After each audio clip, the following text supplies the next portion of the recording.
માં ઘણા સમયથી બગદાણા ગુરુ આશ્રમના ટ્રસ્ટીની હારે થોડુંક આમથી આમ ચાલે છે યોગેશભાઈ છાગર, જેઓનું મુંબઈમાં થોડા દિવસ પહેલાં કાંઈ હશે ભજન, એમાં માયાભાઈ આહિરે એવું કીધેલું કે આ મેનેજિંગ ટ્રસ્ટી યોગેશભાઈ છાગર છે.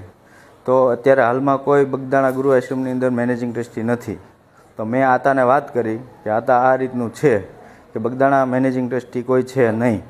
તો આતાએ કીધું કે હું તમને એની માફી ઓલી કરી અને રીલ્સ મોકલી દઉં છું. તો મેં કોઈ એવું એને કીધું નહોતું આતાને કે તમે મને મોકલ્યો, પણ મને આતાએ મોકલી એટલે મેં મારા જાયભાઈઓને મોકલી. પછી બીજા દિવસે એમના દીકરાનો જયરાજભાઈનો ફોન આવ્યો મારામાં કે તું ક્યાં છો ને તને મળવાનું છે.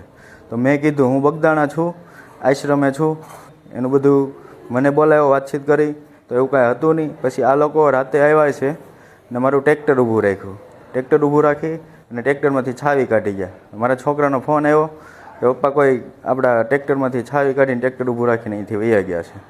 તો હું ત્યાં ગયો તો પછી ગાડી પાછળ, એ ગાડી લઈને હતા, વેરના ગાડી હતી, અને એની પાછળ હું ગયો. તો પછી એ લોકોએ ગાડી આગળ જવા દીધી. તો પછી પાછળ મારી પાછળ ગાડી આવીને કે તું કેમ અમારી રેકી કરે છે. તો એમાંથી 4 જણા ઉતરી ખાલી એટલું બોલી અને ધોકાને પાઇપે મને મારીને હાથે પગે બધે ઈજા કરી છે. પછી થોડી વારથી કે બીજી સ્વીપ ગાડી આવી, તો એમાંથી 4 જણા ઉતર્યા. તો એ લોકોએ ધોકા પાઇપ કાઢી અને મને બધી જગ્યાએ માર્યો છે. એસપી સાહેબને મારી વિનંતી છે કે આની અંદર કદાચ મોટા માથા હોય ખરા,